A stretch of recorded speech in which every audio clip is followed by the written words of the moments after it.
रात का वक्त था। एक लड़का अपने बेड पर सो रहा था। उसके चेहरे पर बहुत तनाव दिख रहा था। अभी उसे किसी लड़की के गाने की आवाज सुनाई देती है। हमारी अधूरी कहानी, हमारी अधूरी कहानी। वह गाना बार बार उसके गानों में गूंज रहा था और वह परेशान होकर या यूं कहें कि कुछ घबराकर उठकर बैठ जाता है और तेज तेज सांसें लेने लगता है। वह पानी का ग्लास उठाता है, लेकिन उसमें उसे किसी लड़की की परछाई दिखती है जो रो रही थी। उसके हाथ से गिलास छूट जाता है और जमीन पर गिर जाता है। तभी दरवाजे पर कोई आता है। क्या हुआ साहिल? कुछ नहीं माँ, बस पानी का गिलास छूट गया हाथ से और टूट गया। कोई बात नहीं बेटा, मैं साफ कर दूंगी। लेकिन तुम मुझे यह बताओ कि आखिर तुम्हें हुआ क्या है? पिछले 3 महीने से देख रही हूं तुम इतने बुझे बुझे से रहते हो, ना ज्यादा किसी से बात करते हो ना ही सुनते हो। तुम्हारी तबीयत तो ठीक है? मैं ठीक हूँ माँ, आपको ऐसे ही लग रहा होगा। कोई परेशानी नहीं है। 2 बज रहे हैं रात के, काफी देर हो गई है। आप भी सो जाइए जाकर। तुम कहते हो तो मैं मान लेती हूं, लेकिन तुम जब चाहे तब आकर मुझसे बात कर सकते हो। साहिल हाँ में सिर हिला देता है। अगली सुबह साहिल कॉलेज पहुंचता है, जहां सौम्या गेट के पास उसका इंतजार कर रही थी। अरे इतनी देर कहाँ लगा दी तुमने? मैं कब से वेट कर रही हूं तुम्हारा। वो रात को थोड़ी तबीयत ठीक नहीं लग रही थी, इसीलिए लेट हो गया। चलो चलो अब जल्दी चलो। वे दोनों जाने लगते हैं। तभी साहिल की नजर एक बेंच पर पड़ती है। वहां उसे एक लड़का लड़की बैठे दिखते हैं। लड़का अपने हाथों से लड़की को चॉकलेट खिला रहा था। उसके कदम वहीं ठहर जाते हैं। साहिल, साहिल। वह चौंक जाता है और सौम्या की तरफ देखता है। वो बेंच की तरफ इशारा करते हुए दोबारा से बेंच की तरफ देखता है, लेकिन वहां कोई नहीं था। क्या हो गया है तुम्हें? कुछ नहीं है वहां। मुझे लगता है तुम्हें डॉक्टर को दिखाना चाहिए। तुम्हारी हालत मुझे कुछ ठीक नहीं लग रही। चलो अब जल्दी क्लास में चलते हैं। उनके जाते ही बेंच पर फिर वही परछाई दिखने लगती है। कॉलेज खत्म होने के बाद साहिल घर आ जाता है और सीधे अपने रूम में चला जाता है। वह अपनी अलमारी से एक एल्बम निकालता है जिसमें लड़की की फोटो होती है। वह फोटो को एल्बम से निकाल लेता है और फोटो के लिए बेड पर लेट जाता है और धीरे धीरे उसके अतीत के पन्ने उसकी आंखों के सामने पलटने शुरू हो जाते हैं। हमें एक कॉलेज दिखता है जिसका कैंपस काफी सारे स्टूडेंट से भरा हुआ था। देखकर ऐसा लग रहा था जैसे आज पहला दिन है कॉलेज का। चारों तरफ हर कोई किसी ना किसी से बात कर रहा था। कोई अपना स्कूल का वक्त बता रहा था तो कोई कॉलेज में क्या क्या करेंगे यह बता रहा था। तभी हमारी नजर एक बहुत खूबसूरत लड़की पर आकर ठहर जाती है। वह कोने में सलवार कमीज पहने चुपचाप हाथ में बुक लिए डरी हुई सी खड़ी थी, अपने आसपास के शोरगुल से एकदम अलग। न जाने किस बात का डर था उसे। तभी एक लड़का लड़की आपस में मस्ती करते हुए वहां से निकलते हैं। साहिल के बच्चे रुक जा, अभी बताती हूँ तुझे। अच्छा, फिर बता। साहिल उस लड़की के सामने से भागता हुआ निकलता है और एकदम से रुक जाता है और उसे देखने लगता है। क्या हुआ? आप कुछ परेशान लग रही हैं। Any problem? उसकी जुबान लड़खड़ा रही होती है। मैं ठीक हूं। लग तो नहीं रही। तब तक साहिल के साथ जो लड़की थी वह भी वहां आ जाती है। क्या हुआ साहिल? देखना सौम्या, ये यहाँ खड़ी थी। मुझे कुछ परेशान लगी तो बस वही पूछ रहा था। Hi, I am Saumya. I am Sahil, 2nd year का स्टूडेंट हूँ, यानी कि आपका सीनियर। और आप? वह लड़की उन दोनों की तरफ देखती है और बोलती है, सिमरन। साहिल अचानक से आंख खोलता है। उसके कानों में सिमरन नाम गूंज रहा था। वह पास रखी टेबल से ग्लास उठाकर पानी पीता है। एक अजीब सा सन्नाटा पसरा हुआ था उस कमरे में और ना जाने कब तक पसरा रहता अगर उसका फोन ना बजता। तो साहिल कॉल रिसीव करता है। हेलो साहिल। हाँ बोलो। मैंने आज शाम का डॉक्टर का अपॉइंटमेंट ले लिया है तुम्हारे लिए। मैंने कहा ना मैं ठीक हूँ। मैं क्या पागल लगता हूँ तुम्हें?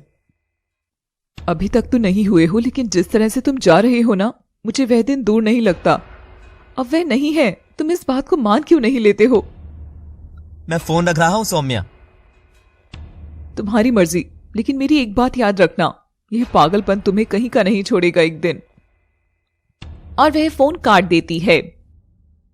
साहिल भी कमरे से बाहर चला जाता है खाना खाने। उसकी माँ उसे खाना परोस रही होती है। आज खाने में क्या है माँ? बैंगन का भरता है। साहिल के कान में अचानक से कुछ आवाजें गूंजने लगती हैं। ये देखो, मैं तुम्हारे लिए क्या लाई हूं खाने में। क्या? साहिल एकदम चौंकते हुए होश में आता है। उसे बहुत पसीना आ रहा होता है। क्या हुआ बेटा, और तुम्हें इतना पसीना क्यों आ रहा है? साहिल बिना कुछ बोले वॉशरूम में चला जाता है। वह मुंह धो ही रहा होता है, उसे शीशे में फिर सिमरन की परछाई दिखती है, जिसकी आंखों में आंसू भरे हुए थे। वह पलटकर देखता है तो कोई नहीं होता। वह भागते हुए बाहर आ जाता है। साहिल सौम्या को फोन मिलाता है।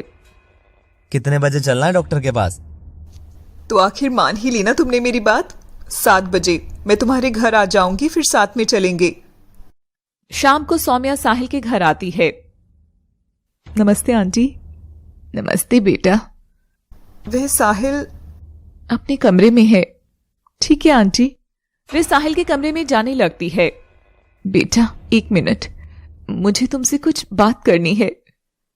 जी आंटी कहिए ना। साहिल कुछ दिनों से बहुत अजीब तरह से बर्ताव कर रहा है। ना किसी से ज्यादा बात करता है, ना मिलता है, बस अपने आप में ही गुम रहता है। तुम्हें कुछ पता है इसके बारे में? नहीं आंटी, मुझे तो कुछ नहीं पता। बेटा प्लीज, तुम उसकी बहुत अच्छी दोस्त हो, तुम एक बार बात करके देखो। जी आंटी। सौम्या साहिल के कमरे में जाती है। साहिल सिमरन की तस्वीर हाथ में पकड़े खड़ा होता है। सौम्या यह देख लेती है। सौम्या उसके हाथ से वह तस्वीर ले लेती है और साहिल को गुस्से से देखती है। तुम आखिर करना क्या चाहते हो? होश में तो हो। चलो। दोनों डॉक्टर के क्लिनिक के बाहर खड़े होते हैं और अंदर चले जाते हैं। तभी दूर सिमरन की आत्मा खड़ी थी और वह रोते हुए गाना गा रही थी। हमारी अधूरी कहानी, हमारी अधूरी कहानी। और उसकी आंखों से आंसू गिर रहे होते हैं। यस मिस्टर साहिल, मिस सौम्या से मेरी बात हुई थी आपके केस को लेकर। जी वो मुझे आजकल नींद नहीं आती है ठीक से और थकान भी महसूस होती है। क्या कोई ऐसी बात है जो आपने अपने अंदर छुपा रखी है या आप बताना चाहते हैं लेकिन बता नहीं पा रही हैं? वो सौम्या बीच में बोलते हुए, डॉक्टर इसे दिन भर कुछ ना कुछ सोचने की आदत है, इसी वजह से खुद को एकदम बीमार कर लेता है। ठीक है, मैं कुछ मेडिसिन देता हूँ आपको, इन्हें लीजिए और 1 हफ्ते बाद फिर से आइएगा, तब हम आगे बात करेंगे। Okay doctor, thank you. तुम्हारी इस हालत की जिम्मेदार तुम खुद हो। डॉक्टर बीमारी का इलाज कर सकता है, पागलपन का नहीं। सिमरन 3 महीने पहले मर चुकी है, वह अब नहीं है, समझे तुम? जितनी जल्दी तुम इस बात को समझ जाओगे उतना तुम्हारे लिए अच्छा होगा और बाकी सबके लिए भी, समझे? वे वहां से गुस्से में चली जाती है साहिल को छोड़कर। साहिल आसमान की तरफ देखता है और वह भी चलने लगता है। पीछे से सिर्फ सिमरन खड़ी होती है और रोते हुए गाना गा रही होती है। हमारी अधूरी कहानी, हमारी अधूरी कहानी। ऐसा क्या है जो साहिल को यूं बेचैन कर रहा है? कौन सा राज दफन है उसके अतीत के पन्नों में जो ना तो उसे जीने दे रहा है ना मरने? और कौन सी कहानी अधूरी है जिसे सिमरन पूरा करने आई है? साहिल काफी देर से अपने घर पहुंचता है। इतनी देर कहाँ लग गई बेटा? कुछ नहीं माँ, बस यूं ही थोड़ी देर खुली हवा में सांस लेना चाहता था। जा बेटा, थोड़ा आराम कर ले जाके। साहिल अपने कमरे की खिड़की पर जाकर खड़ा हो जाता है। बाहर बहुत तेज हवा चल रही थी। वो अपने कमरे की खिड़की के पास जाकर खड़ा हो जाता है। उसे खिड़की से बाहर एक लड़की की परछाई दिखती है जो गाना गा रही होती है। हमारी अधूरी कहानी, हमारी अधूरी कहानी। वो घबराकर खिड़की बंद कर लेता है और खिड़की के सहारे ही टेक लगाकर खड़ा हो जाता है और अपने अतीत के पन्नों को एक बार दोबारा पलटने लगता है। सिमरन, नाम तो काफी अच्छा है आपका। मैं चलती हूँ। Show, by the way miss Simran, अगर आपको यहाँ कॉलेज में कोई भी परेशानी हो तो आप हमसे कह सकती हैं।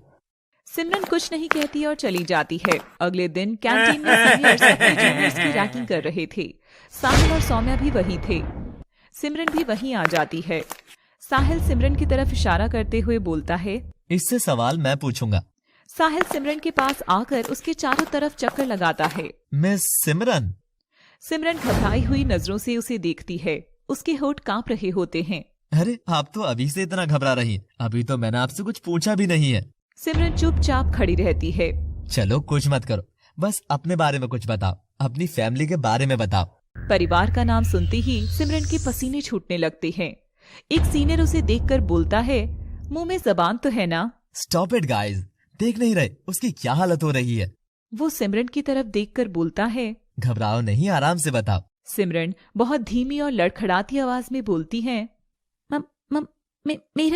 मेरा नाम सिमरन है, मैं आजमगढ़ से हूँ। अपने परिवार के बारे में कुछ बताओ, कौन कौन है परिवार में? वो मेरे परिवार में। वो अचानक से भागते हुए वहाँ से चली जाती है। अरे इससे क्या हुआ? छोड़ ना, चल बाकी सबसे बात करते हैं। उनका कॉलेज ऐसे ही चल रहा था। सिमरन अक्सर साहिल से टकरा जाया करती थी, लेकिन कभी भी कोई बात नहीं करती थी। हमेशा एक डर उसके चेहरे पर साफ साफ दिखाई देता था। एक दिन कॉलेज की छुट्टी होने के बाद साहिल अपने बाइक से घर जा रहा होता है। तभी उसे सिमरन एक पेड़ के पीछे छुपी हुई दिखती है। वो सामने देखता है तो दो आदमी उसे इधर उधर ढूंढ रहे होते हैं। उसे कुछ समझ नहीं आ रहा था कि ये हो क्या रहा है। उसमें से एक आदमी साहिल के पास आता है। आदमी वो उसे सिमरन की फोटो दिखाते हुए पूछता है, इस लड़की को तुमने कहीं देखा है? नहीं। थोड़ी देर सिमरन को ढूंढने के बाद वो दोनों आदमी वहां से चले जाते हैं। सिमरन अभी भी वहीं छुपी हुई थी। साहिल पीछे से आकर उसके कंधे पर हाथ रखता है। सिमरन बहुत घबरा जाती है। वो पलट कर देखती है तो वहाँ साहिल खड़ा था। ये जो दो आदमी तुम्हें ढूंढ रहे थे, ये कौन थे? सिमरन बिना जवाब दिए जाने लगती है। साहिल उसका हाथ पकड़ लेता है। देखो, एक बार तुम बच गई, जरूरी नहीं है कि तुम बार बार बच जाओ। बेहतर होगा अभी तुम मेरे साथ चलो। सिमरन उसकी तरफ देखती है और फिर उसके साथ चलने लगती है। अपने चेहरे पर कपड़ा बांध लो, वरना कोई पहचान लेगा तुम्हें। सिमरन अपने चेहरे पर दुपट्टा बांध लेती है। साहिल उसे अपने घर ले आता है। साहिल के घर पर बस वो और उसकी माँ रहती थी। उसकी माँ उस वक्त घर पर नहीं थी। सिमरन सोफे पर बैठ जाती है। साहिल उसे पानी देता है। अब बताओ, कौन थे वो लोग और तुम उनसे इस तरह से क्यों छुप रही थी? सिमरन पहले उसे देखती है, फिर सामने देखने लगती है। मेरी ताऊजी के बेटे। क्या? तो फिर तुम उन लोगों से छुप क्यों रही थी? क्योंकि मैं घर से भाग कर आई हूँ। और तुम्हारे पेरेंट्स? नहीं है। शुरू से बताओ कि आखिर बात क्या है। वो खड़ी होती है और बताना शुरू करती है। मैं आजमगढ़ के गांव बधालगंज के जमींदार की बेटी हूँ। मेरे परिवार में माँ, पापा, ताऊजी, ताईजी और उनके 2 बेटे हैं।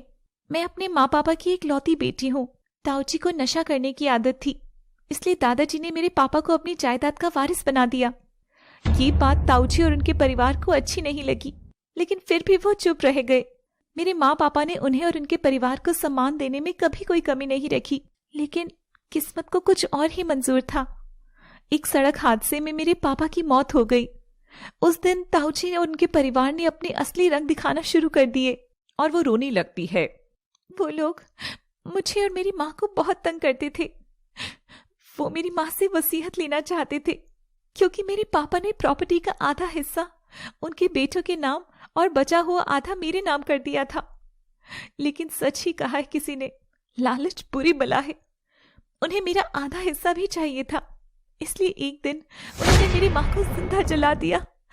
साहिल ये सुनकर हैरान था, लेकिन मेरी माँ ने जाते जाते असली वसीयत मुझे देकर वहां से भगा दिया, इसलिए वो लोग मेरे पीछे पड़े हैं।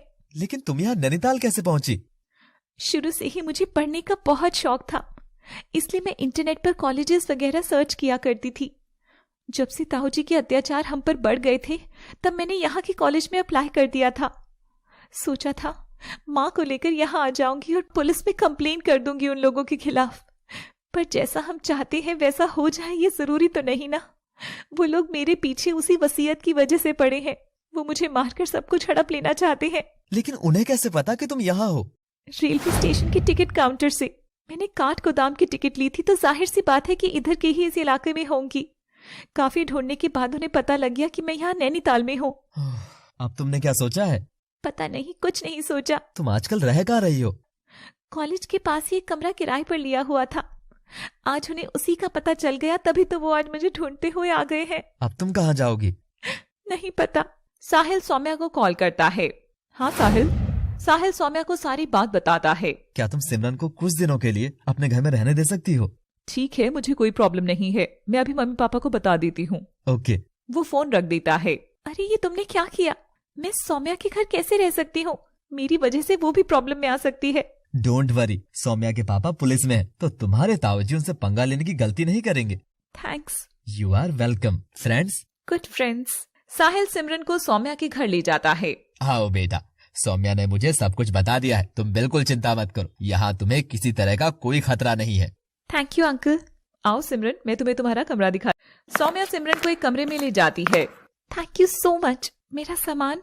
डोंट वरी, हम कल सुबह जाकर ले आएंगे, मैंने पापा से ऑलरेडी बात कर ली है। थैंक्स। चलो अब तुम आराम कर लो, मैं चलती हूँ। ओके। साहिल भी होश में आता है। वो सोचते सोचते खिड़की के पास ही जमीन पर बैठ गया था। अचानक से कमरे का टीवी ऑन हो जाता है और उसमें गाना बजने लगता है। वो पानी पीने के लिए ग्लास उठाता है, लेकिन उसमें पानी नहीं होता। वो ग्लास वहीं रख देता है और टीवी बंद करने चला जाता है। जब वो पलट कर देखता है तो पानी का ग्लास भरा हुआ था। वो घबराकर चारों तरफ देखता है। उसे टीवी में सिमरन की रोती हुई परछाई दिखती है और वो वहीं बेहोश हो जाता है। लगभग 2 घंटे बाद उसे अपने पास कुछ आवाजें सुनाई देती हैं, जिससे उसकी आंख खुलती है। उसकी माँ उसे होश में लाने की कोशिश कर रही थी। क्या हो गया था तुझे? कब से उठाने की कोशिश कर रही हो? वो उसे गले लगा लेती है। साहिल फिर से टीवी की तरफ देखता है। उसे कोई नहीं दिखता। वो एक राहत की सांस लेता है। तभी हम देखते हैं सिमरन की परछाई उसके कमरे के दरवाजे पर खड़ी है और उसे देखी जा रही है। सिमरन को तो साहिल, सौम्या और उसके पापा तीनों का साथ मिल गया था। तो आखिर ऐसा क्या हुआ जिससे एक इंसान को अपना शरीर छोड़ना पड़ गया और उसकी आत्मा आज भी भटक रही है और अपनी मंजिल ढूंढ रही है। साहिल अपने कमरे में सो रहा होता है और नींद उसे एक बार फिर बीती यादों के समुद्र में बहाकर ले गई। अगले दिन कॉलेज में सिमरन सौम्या के साथ आती है। साहिल भी उन्हें गेट पर मिल जाता है। हाय। हाय डूड। हाय। अरे वाह, आज सूरज किधर से निकला है? तुम मुस्कुरा रही हो। मैं चलती हूँ, मेरी क्लास शुरू होने वाली है। ओके। क्लास खत्म होने के बाद मिलते हैं। हाँ। और सिमरन चली जाती है। साहिल और सौम्या भी चले जाते हैं। क्लास खत्म होने के बाद साहिल और सौम्या कॉरिडोर में आते हैं तो उन्हें नोटिस बोर्ड के पास काफी हलचल नजर आती है। अरे वाह, ऐसा क्या है जो इतनी भीड़ है? तुम्हें नहीं पता, फ्रेशर्स पार्टी होने वाली है। ओह हाँ, मैं तो भूल ही गई। तब तक सिमरन भी आ जाती है। अरे सिमरन, तुम क्या खास करने वाली हो? खास मतलब? अरे मतलब फ्रेशर्स पार्टी है ना, तो सारे फ्रेशर्स कुछ ना कुछ स्पेशल जरूर करेंगे। तुमने कुछ सोचा है? मैं आऊंगी ही नहीं। क्या? साहिल और सौम्या दोनों उसे देखने लगते हैं। तुम दोनों मुझे ऐसे क्यों देख रही हो? मुझे भीड़ में बहुत घबराहट होती है और मैं नर्वस भी हो जाती हूँ, इसलिए मैं नहीं आ रही। ये कहकर वो चली जाती है। साहिल भी उसके पीछे आता है। अरे सिमरन रुको तो। वो दोनों कॉलेज से बाहर रोड पर आ जाते हैं और साथ चलने लगते हैं। अच्छा, किसी और को ना सही, मुझे तो बताओ कि तुम्हें सबसे ज्यादा क्या पसंद है? बताओ ना प्लीज। मुझे पता है तुम लोगों के साथ ज्यादा घुल मिल नहीं पाती, पर हम तो दोस्त है ना? हाँ। तो फिर बताओ। मुझे ना गाना गाना बहुत पसंद है। रियली? हाँ। तो फिर कुछ गा के सुनाओ ना। अभी यहाँ? जिस चीज से हमें खुशी मिलती है उसे करने में कैसी झिझक? पर चलो अपने लिए ना सही, मेरे लिए गा दो। क्या तुम मेरे लिए गाओगी? अपनी दोस्त से मैं इतना मांग सकता हूँ ना? ठीक है। साहिल पेड़ के सहारे टिककर खड़ा हो जाता है। सिमरन भी पेड़ की दूसरी साइड टिककर खड़ी हो जाती है और आंखें बंद करके गाना शुरू करती है।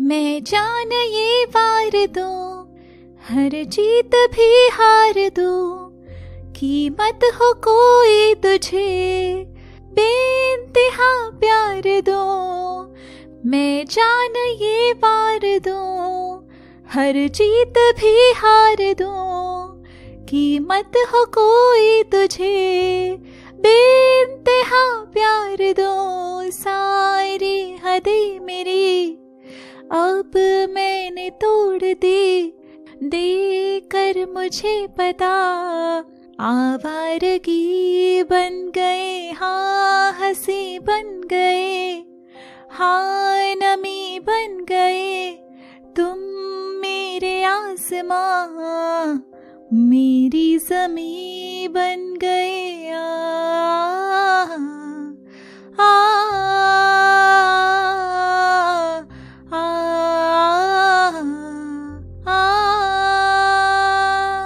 क्या आवाज है तुम्हारी, मतलब जादू सा है एकदम। Thank you. तब तक पीछे से सौम्या दौड़ती हुई आ जाती है। क्या यार, तुम लोग मुझे वहीं छोड़कर इतनी दूर निकल आए?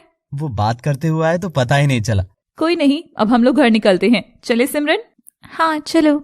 सिमरन आगे जाते हुए पलटकर देखती है, साहिल वहीं खड़ा हुआ मुस्कुरा रहा था। वो उसके पलटने पर बाय करता है और वो मुस्कुराकर चली जाती है। रात हो गई थी। सिमरन अपने बेड पर लेटी आज जो कुछ हुआ वो सोचकर मुस्कुरा रही थी। वो अपने आप में कुछ बदलाव सा महसूस कर रही थी। दूसरी तरफ साहिल का हाल भी कुछ ऐसा ही था। वो सिमरन को कॉल करता है। हेलो। हाय, मैंने डिस्टर्ब तो नहीं किया ना? नहीं, बिल्कुल नहीं। इस टाइम फोन किया तुमने, कोई काम था? नहीं, काम तो नहीं था, बस ऐसे ही किया। चलो फिर ठीक है, कल कॉलेज में मिलते हैं। ओके। वो फोन रखने लगती है कि तभी साहिल बोलता है। सिमरन।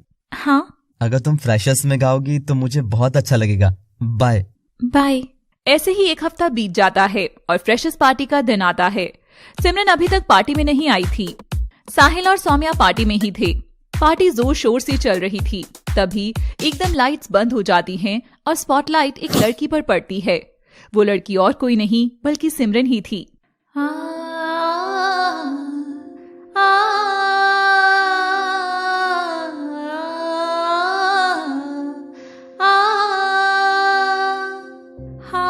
हंसी बन गए, हाँ नमी बन गए, तुम मेरे आसमां मेरी ज़मीं बन गए, हाँ हंसी बन गए, हाँ नमी बन गए, तुम मेरे आसमां मेरी ज़मीं बन गए।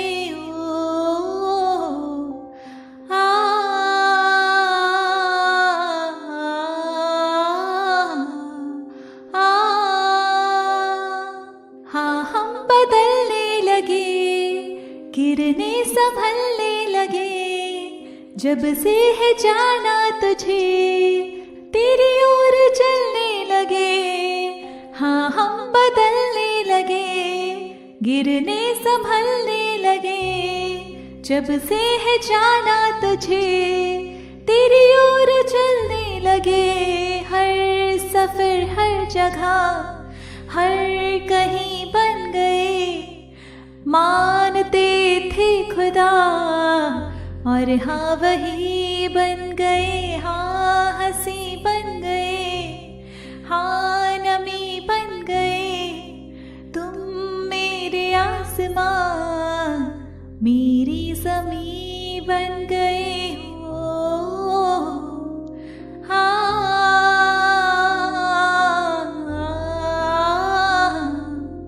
गाना खत्म होते ही पूरा हॉल तालियों की गड़गड़ाहट से गूंजने लगता है। सिमरन अपनी आंखें खोलती है और साहिल और सौम्या के पास आ जाती है। वाओ, तुम इतना अच्छा गाती हो और मुझे पता भी नहीं, कमाल है। और क्या क्या छुपा रखा है अपने अंदर? ये तो बस ऐसे ही। फ्रेशर्स पार्टी खत्म हो जाती है। सिमरन मिस फ्रेशर और उसी के बैच का लड़का रोहन वो मिस फ्रेशर बन जाते हैं। वक्त के साथ साहिल और सिमरन नजदीक आने लगे। सिमरन पढ़ाई में भी काफी अच्छी थी। कॉलेज में कल्चरल सेक्रेटरी के लिए इलेक्शन हो रहा था। साहिल चाहता था कि सिमरन भी खड़ी हो, लेकिन वो मना कर। सिमरन, तुम क्यों इलेक्शन में खड़ी नहीं होना चाहती? तुम तो पढ़ाई में भी इतनी अच्छी हो और बाकी एक्टिविटीज में भी। साहिल, तुम समझ क्यों नहीं रहे? तुम जानते हो ना, मैं भीड़ देखकर नर्वस हो जाती हूँ, उन्हें फेस नहीं कर पाती। अच्छा, अगर ऐसा है तो फ्रेशर्स वाले दिन कैसे तुमने सबके सामने गाना गा लिया? अरे पर वो तो मेरे लिए था, है ना? सिमरन नजरें चुराने लगती है। मैं तुमसे कुछ कहना चाहता हूँ, शायद तुम जानती हो। आई लव यू। सिमरन उसे देखती रह जाती है। उसकी आंखों से आंसू निकलने लगते हैं। I love you too. मैं तुमसे बहुत बहुत बहुत प्यार करती हूँ। वो दोनों एक दूसरे के गले लग जाते हैं। सिमरन, मैं जानता हूँ कि तुम्हें लोगों के सामने आने से डर लगता है, लेकिन हमेशा से मैं ऐसी नहीं थी साहिल। मैं भी बाकी सबकी तरह ही थी, एक खुशमिजाज लड़की, मुझे हालातों ने ऐसा बना दिया। जिस दिन मेरी माँ को जलाया गया था, उस दिन एक तरफ जैसे जैसे वो जल रही थी, मेरे अंदर भी बहुत कुछ खत्म होता जा रहा था। मैं समझ सकता हूँ, लेकिन सारी जिंदगी एक हादसे की याद के साथ तो नहीं बिताई जा सकती ना सिमरन। वक्त आ गया है कि तुम अपनी पुरानी जिंदगी की तकलीफों से बाहर निकलो। इसलिए मैं चाहता हूँ कि तुम इस इलेक्शन में खड़ी हो जाओ और जीतो भी। होगी ना? सिमरन हाँ में सिर हिलाती है। उसकी आंखों में से आंसू आ जाते हैं और वो उसके गले लग जाती है। उस दिन सिमरन, साहिल, सौम्या और उसके दोस्त सब जोर शोर से इलेक्शन की तैयारी में लग जाते हैं। सबका साथ पाकर सिमरन का खोया हुआ कॉन्फिडेंस भी धीरे धीरे वापस आने लगता है। इलेक्शन कैंपेनिंग के टाइम उसने इतनी अच्छी स्पीच दी थी कि स्टूडेंट्स उससे काफी ज्यादा इंप्रेस थे। वो एक बार फिर से जिंदगी खुलकर जीने लग गई थी और साहिल के साथ से उसकी जिंदगी और भी खूबसूरत बन गई थी। इन्हीं सब के बीच इलेक्शन हो जाते हैं और सिमरन ने काफी अच्छे अंतर से इलेक्शन जीत लिया था। साहिल और सिमरन एक बेंच पर बैठे हुए थे। Congratulations madam. Thank you. ये सब तुम्हारे साथ के बिना कभी पॉसिबल नहीं हो पाता। मैं हमेशा तुम्हारे साथ हूँ। वक्त ऐसे ही बीतने लगा। सब कुछ इतना खूबसूरत था कि सिमरन ये भूल चुकी थी कि उसकी बीती जिंदगी का साया आज भी उसके सर पर मंडरा रहा है। एक दिन वो कॉलेज से घर जा रही थी कि एक काले रंग की गाड़ी उसके आगे आकर रुकती है। उसमें से दो लोग निकलते हैं और उसे जबरदस्ती गाड़ी में डाल देते हैं। कौन है तुम लोग और यहाँ क्या ये क्या लेकर जा रहे हो मुझे? छोड़ो। साहिल, साहिल। साहिल अचानक से चौंक कर बैठ जाता है। जब जिंदगी में सब इतना खूबसूरत चल रहा था, तो ऐसे कौन सा तूफान इसकी जिंदगी में आया जो सिमरन को अपने साथ बहा कर ले गया। साहिल अगले दिन कॉलेज जाता है। अब ठीक हो तुम? हाँ। चलो क्लास में चलते हैं। दोनों क्लास में जाने लगते हैं। तभी उसकी नजर दीवार पर पड़ती है जहां सिमरन का पोस्टर आधा फटा हुआ चिपका था। ये पोस्टर इलेक्शन टाइम का था। उस पोस्टर के सामने खड़े होकर दो लड़के आपस में बात कर रहे थे। इसकी कहानी भी अजीब ही रही। हवा के झोंके की तरह आई और ना जाने एक दिन कहाँ चली गई, किसी को कुछ पता ही नहीं। सही कह रहा है यार। साहिल तो सिमरन से प्यार करता था, लेकिन उसे भी कुछ नहीं पता कि अचानक से ये कहाँ चली गई। हाँ, वो बेचारा भी कितना गुमसुम हो गया है इसके जाने के बाद। चल क्लास में चलते हैं। साहिल और सौम्या ये सब सुन रहे होते हैं। दोनों एक दूसरे की तरफ देखते हैं और क्लास में चले जाते हैं। तभी हमारी नजर उस पोस्टर पर पड़ती है जहां सिमरन की परछाई रो रही थी। साहिल और सौम्या क्लास में पहुंचते हैं जहां उनकी टीचर पहले से पढ़ा रही होती है। तभी साहिल टीचर के पीछे सिमरन की रोती हुई परछाई दिखती है और उसके कानों में हमारी अधूरी कहानी गाना गूंजने लगता है। वो दोनों हाथों से अपना सर पकड़ लेता है और उसके पसीने छूटने लगते हैं। साहिल, व्हाट हैपेंड? मैम, वो टीचर पीछे पलटकर देखती है, लेकिन उन्हें कोई नहीं दिखता। पर साहिल को लगातार सिमरन दिख रही थी। वो भागते हुए वहां से चला जाता है और सीधा अपने घर पर आकर रुकता है। क्या हुआ बेटा? वो उनके गले लग जाता है। हुआ क्या है बेटा, ये तो बताओ। साहिल उनसे अलग होकर घर में भगवान जी की मूर्ति के आगे हाथ जोड़कर खड़ा हो जाता है। उसकी आंखों से लगातार आंसू बह रहे थे। थोड़ी देर में वो सीधा अपने कमरे में चला जाता है जहां अतीत का समंदर फिर उसे अपने साथ बहा ले जाता है। सिमरन को दो लोग किडनैप करके अपने साथ ले गए थे। दूसरी तरफ जब सौम्या घर पहुंचती है तो उसे वहां सिमरन नहीं मिलती। थोड़ी देर इंतजार करने के बाद भी जब वो नहीं आती तो वो साहिल को फोन मिलाती है। हेलो। हेलो साहिल, सिमरन तेरे साथ है क्या? नहीं तो, आज तो वो कॉलेज से जल्दी ही निकल गई थी। लेकिन वो अभी तक घर नहीं पहुंची। क्यों, क्या हुआ? रुको, मैं भी उसका फोन ट्राई करता हूँ। साहिल उसका फोन काट कर सिमरन का फोन ट्राई करता है, लेकिन काफी बार ट्राई करने पर भी फोन नहीं उठता। वो फिर से सौम्या को फोन करता है। यार, मुझे बहुत टेंशन हो रही है। इतनी बार फोन करने के बाद भी पिक नहीं हुआ। मुझे भी टेंशन हो रही है। खैर, हम हाथ पर हाथ धरे बैठे तो नहीं रह सकते। मैं अभी पापा से बात करती हूँ, तू भी यहीं आ जा। ठीक है। साहिल सौम्या के घर आ जाता है। सौम्या भी तब तक अपने पापा को सब बता देती है। तुम लोग बिल्कुल चिंता मत करो, मैंने अपनी टीम को ऑलरेडी इन्फॉर्म कर दिया है। मैं खुद भी जा रहा हूँ, लेकिन तुम लोग मुझे ये बताओ कि उसने तुम लोगों को कुछ बताया था कि कहाँ जा रही है? नहीं अंकल, उसकी क्लास आज जल्दी खत्म हो गई थी, तो इसलिए वो घर जल्दी जाने के लिए कह रही थी। कहीं उसके परिवार वालों ने तो कुछ? मुझे भी ऐसा ही लगता है। खैर, तुम लोग चिंता मत करो, उसे कुछ नहीं होगा। सौम्या के पापा सिमरन को ढूंढने चले जाते हैं। साहिल और सौम्या भी उनके साथ जाते हैं। दूसरी तरफ हम देखते हैं कि एक अंधेरे कमरे में सिमरन कुर्सी से बंधी हुई बैठी थी। आखिर कौन हो तुम लोग और मेरे साथ ऐसा क्यों कर रहे हो? तभी एक आवाज आती है। अच्छा, हम कौन है? इतनी जल्दी भूल गई हमें तू? वो आवाज सुनकर सिमरन के होश उड़ जाते हैं। सिमरन के दोनों भाई उसके सामने आकर खड़े हो जाते हैं। आप लोग ऐसा क्यों कर रहे हैं मेरे साथ? आपको बिल्कुल बुरा नहीं लगता? शर्मिंदगी नहीं महसूस होती? लगता है, बहुत बुरा लगता है, लेकिन तू भी तो हमारी बात नहीं समझती। तू हमें वो वसीयत दे दे, फिर हमारी तुझसे कोई दुश्मनी नहीं। हाँ, हमें भी ये सब करना कहाँ अच्छा लगता है। तू हमारी बात मान ले, फिर हम भी तुझे अच्छे भाइयों की तरह शादी करके विदा कर देंगे। वो दोनों हंसने लगते हैं। सिमरन उन दोनों को नफरत भरी निगाहों से देखती है। इतना लालच, छी! अपना हिस्सा मिलने के बाद भी ये हरकतें। अरे भाई तो बहन के रक्षक होते हैं, लेकिन आप लोग तो भक्षक से भी गए गुजरे हो। हम यहाँ तेरा कोई भाषण सुनने नहीं आए, समझी? सीधे सीधे हमें वो वसीयत दे दे, वरना हमें अपनी बात मनवानी आती है और ये तू अच्छी तरह से जानती है। दूसरी तरफ सौम्या के पापा साहिल और सौम्या कॉलेज के आसपास पूछताछ करते हैं। एक छोटे से दुकानदार ने सिमरन को किडनैप होते देखा था। उसने गाड़ी का नंबर भी नोट कर लिया था, लेकिन डर की वजह से वो पुलिस स्टेशन नहीं गया। सौम्या के पापा के पूछने पर वो उन्हें सब बताता है और गाड़ी का नंबर भी दे देता है। अब देखना, बहुत जल्द सिमरन का पता चल जाएगा। मैंने गाड़ी का नंबर, लोकेशन ट्रेस करने के लिए भेज दिया है। भगवान करे सिमरन ठीक हो। डोंट वरी, सब ठीक होगा। मैं मर जाऊंगी, लेकिन वो वसीयत आप लोगों को नहीं दूंगी। मुझे पैसों का लालच नहीं है, लेकिन अपने दादाजी और पिता की मेहनत की कमाई मैं इसे गलत हाथों में कभी नहीं पड़ने दूंगी। तेरी इतनी हिम्मत! अभी तक हम तुझसे प्यार से पेश आ रहे थे। आखिर कुछ भी हो, है तो तू हमारी बहन ही, लेकिन तू इसके लायक ही नहीं है। शायद तुझे भी तेरे माँ बाप के पास ही पहुँचाना पड़ेगा। ऐसे नहीं मानेगी तू। वो सिमरन पर बंदूक तान देता है। तभी सौम्या के पापा साहिल और सौम्या के साथ आ जाते हैं। उनकी पुलिस फोर्स भी बाहर आ जाती है। अगर गोली चलाने की कोशिश भी की ना, तो अंजाम बहुत बुरा होगा। बंदूक नीचे करो अपनी। वो दोनों डर जाते हैं और बंदूक नीचे रखकर हाथ ऊपर करके खड़े हो जाते हैं। साहिल और सौम्या सिमरन की रस्सियां खोलकर अपनी तरफ ले आते हैं। बहुत शौक है ना तुम्हें लोगों की जान से खेलने का। अब चलो पुलिस स्टेशन, तब बताता हूँ तुम लोगों को। उन दोनों को पुलिस स्टेशन ले जाया जाता है। सिमरन एक एक जोरदार थप्पड़ उन दोनों के गाल पर जड़ती है। तुम दोनों ने जो किया है उसके बदले में ये कुछ भी नहीं है। बहुत दिन तुम लोगों से डर डर कर जी ली मैं, लेकिन अब नहीं।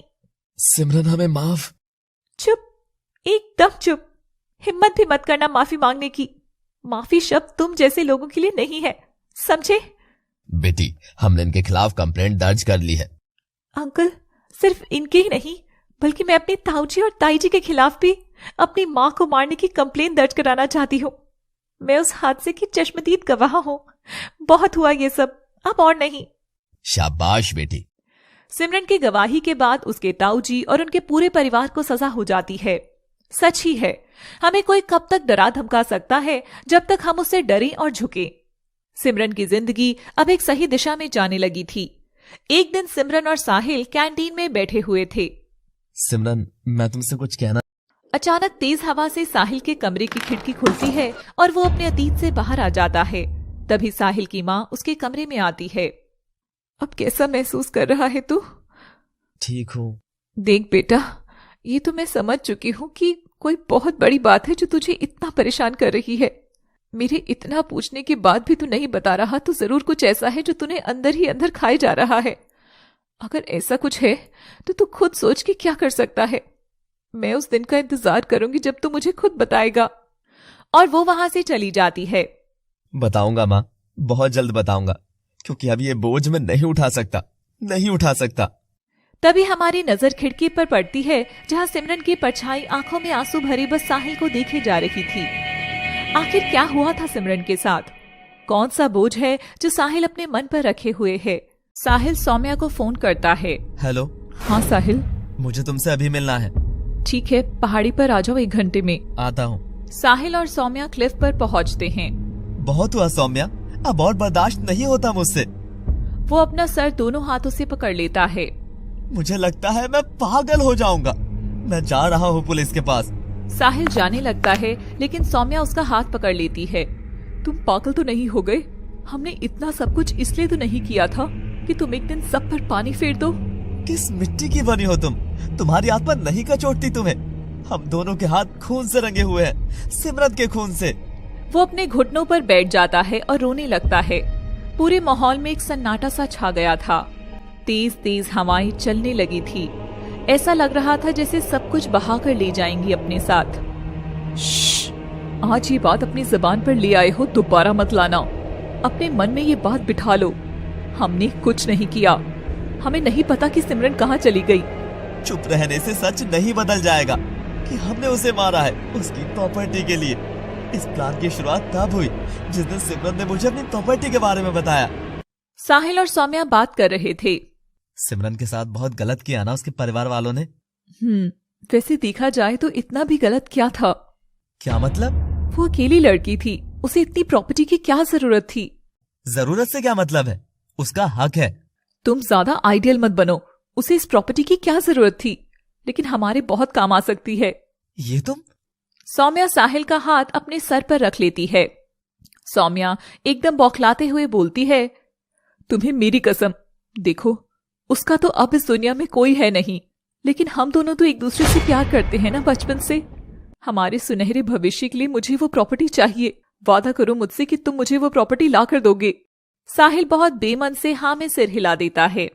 फिर से दोनों उसी पहाड़ी पर खड़े हुए दिखेंगे। और उस दिन से शुरू हुआ था ये प्यार का खेल। देखो वो मर चुकी है और उसकी प्रॉपर्टी भी हमें मिल चुकी है, तो तुम कोई बेवकूफी मत करना, समझे? साहिल उसकी तरफ देखता है और बिना कुछ कहे वहाँ से चला जाता है। वो सड़क पर चल रहा था और आगे की कहानी के पन्नों को पलट रहा था जो उसने और सौम्या ने मिलकर लिखी थी। सिमरन, मुझे तुमसे कुछ बात करनी है। हाँ कहो ना। मैं तुमसे शादी करना चाहता हूँ। सिमरन ये सुनकर हैरान रह जाती है। अभी तो हमारा कॉलेज भी पूरा नहीं हुआ है। क्या फर्क पड़ता है? हम दोनों तो एक दूसरे को अपना मान ही चुके हैं ना। पर तुम्हारी घर वाले? मेरे घर में सिर्फ मेरी माँ है और वो भी नाना जी के यहाँ उनकी तबीयत की वजह से गई हुई है। न जाने कितना वक्त लग जाए उन्हें आने में। मैं उन्हें मना लूंगा। हम अगले हफ्ते ही शादी करेंगे। अब मैं तुमसे एक पल भी दूर नहीं रहना चाहता। ठीक है। सिमरन मन में कुछ सोचती है और वहां से चली जाती है। ऐसे ही देखते देखते एक हफ्ता बीत जाता है और शादी वाला दिन आ जाता है।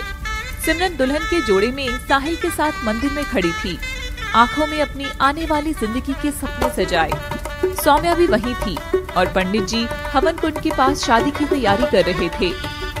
साहिल और सिमरन की शादी शुरू होती है। वो तीनों शादी के बाद मंदिर से बाहर आते हैं और सिमरन उन दोनों को मंदिर के पीछे एक कमरा था वहां चलने को कहती है। साहिल, आज मैं तुम्हें हमारी शादी के दिन एक तोहफा देना चाहती हूँ। सिमरन पास रखे अपने बैग से कुछ पेपर्स निकालती है और साहिल की तरफ बढ़ाती है। ये क्या है? मैंने अपनी सारी प्रॉपर्टी तुम्हारे नाम कर दी है। मुझे इस प्रॉपर्टी का लालच ना पहले था और ना अब है। मैं बस बिना किसी बोझ के तुम्हारे प्यार के सहारे अपनी जिंदगी बिताना चाहती हूँ। साहिल और सौम्या एक दूसरे की तरफ हैरानी से देखते हैं। सौम्या मन ही मन बहुत खुश हो रही थी। जिस प्रॉपर्टी के लिए उसने ये सारा प्लान बनाया था वो तो सिमरन ने खुद ब खुद उसके हाथ में रख दी। दूसरी तरफ साहिल के मन में एक उलझन सी चल रही थी। मैं अभी आती हूँ। और वो वहां से चली जाती है। उसके जाते ही सौम्या साहिल से कहती है, मुझे तो यकीन नहीं हो रहा कि हमें इतनी आसानी से सब कुछ मिल गया। ये जो कुछ भी हो रहा है सही नहीं हो रहा। सिमरन एक बहुत अच्छी लड़की है। ये इमोशनल होने का वक्त नहीं है साहिल, और वैसे भी एक आखिरी काम अभी बाकी है।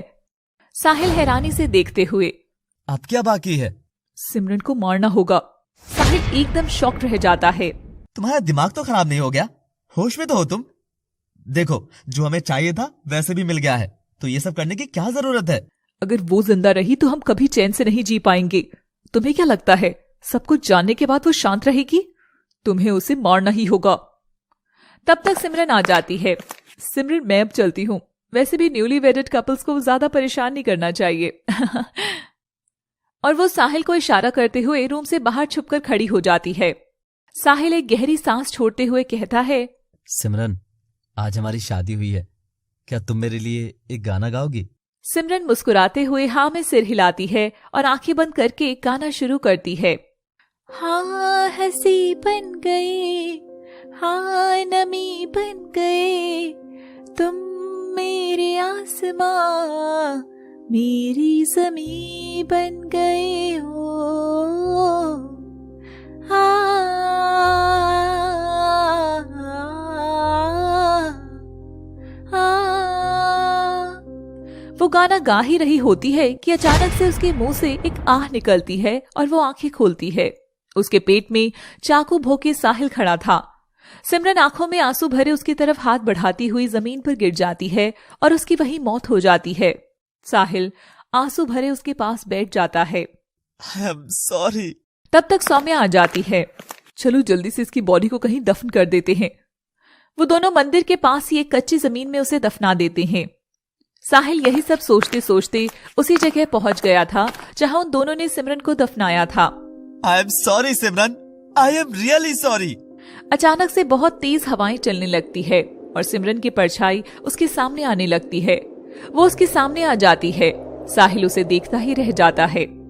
सिमरन आंखों में आंसू लिए, हमें तो अपनों ने लूटा, गैरों में कहाँ दम था। हमें प्यार भी वही हुआ जहाँ धोखा हरदम था। मुझे माफ कर दो। तुमने मेरे साथ प्यार का दिखावा किया, लेकिन मैंने तुमसे सच्चा प्यार किया था साहिल। दिखावे के लिए ही सही, लेकिन जितना भी वक्त मैंने तुम्हारे साथ बिताया वो मेरी जिंदगी का सबसे खूबसूरत समय था। इसलिए मैं तुम्हें कभी नुकसान नहीं पहुंचा सकती। इतने दिनों से मैं तुमसे यही बात कहना चाहती थी, इसलिए तुम्हारा पीछा कर रही थी। I really loved you. जाओ, माफ किया मैंने। ये कहकर सिमरन की आत्मा गायब हो जाती है। किसी भी इंसान के लिए इससे बड़ी सजा क्या हो सकती है कि उसके इतने बड़े गुनाह के लिए उसे यूं ही माफ कर दिया जाए। वो माफी ही अपने आप में एक सजा होती है। ऐसा ही कुछ साहिल भी महसूस कर रहा था। साहिल अपने आंसू पोंछता है और मन में कुछ सोचकर कहीं चला जाता है। अगले दिन वो सौम्या के पास आता है और उसकी तरफ कुछ पेपर्स बढ़ाता है। ये क्या है? उसी प्रॉपर्टी के पेपर्स जो प्रॉपर्टी सिमरन ने मेरे नाम की थी। सौम्या खुश होकर पेपर्स लेते हुए, सच? लेकिन इसकी क्या जरूरत थी? तुम्हारे नाम हो या मेरे, क्या फर्क पड़ता है? साहिल मुस्कुराते हुए, और वो पीछे पलटता है। अचानक से सौम्या को साहिल की चीख सुनाई देती है। वो पलट कर देखती है तो साहिल के पेट में चाकू भुका हुआ था और वो जमीन पर पड़ा था। उसने खुद को चाकू मार लिया था। सौम्या उसके पास आकर बैठती है। सौम्या रोते हुए, ये क्या किया तुमने? क्यों किया ऐसा? अब इस गुनाह का बोझ मैं और नहीं उठा सकता था। तुम्हें जो चाहिए था मैंने लाकर दे दिया तुम्हें। अब मेरे प्रायश्चित की बारी थी। हमेशा खुश रहना। ये कहते ही वो दम तोड़ देता है। हम एक कमरे में देखते हैं सौम्या कभी तेज तेज हंस रही थी तो कभी रो रही थी और दरवाजे पर उसके पिता उसे यूं देख आंखों में आंसू भरे खड़े थे। साहिल ने जो किया उसका सौम्या के दिमाग पर बहुत गहरा असर पड़ा था, जिस वजह से उसकी मानसिक स्थिति बिगड़ गई थी। सिमरन की प्रॉपर्टी का कोई हकदार ना होने के कारण सरकार ने उसे जब्त कर लिया था। अब वो एक सरकारी प्रॉपर्टी थी। तभी हम देखते हैं दूर साहिल और सिमरन एक दूसरे का हाथ पकड़कर खड़े थे और उस हवेली को देख रहे थे। साहिल और सिमरन की अधूरी कहानी तो यहाँ पूरी हो गई, लेकिन हमें बहुत कुछ सिखा गई। जिस प्रॉपर्टी के लिए इतना सब कुछ हुआ, आज वो किसी की नहीं है। किसी दूसरे के अरमानों की चिता पर अपने महल नहीं खड़े किए जा सकते। इतिहास गवाह है, जब भी धोखे से किसी ने किसी की कोई चीज ली है, उसका अंजाम हमेशा बुरा ही हुआ है। Thanks for watching. आपको ये कहानी अच्छी लगी या बुरी, हमें कमेंट बॉक्स में जरूर बताइएगा। अगर अच्छी लगी तो हम ऐसे ही और कहानियां आपके लिए लाते रहेंगे। Till then, please like, share and subscribe your own channel Horror City. And don't forget to press the bell icon.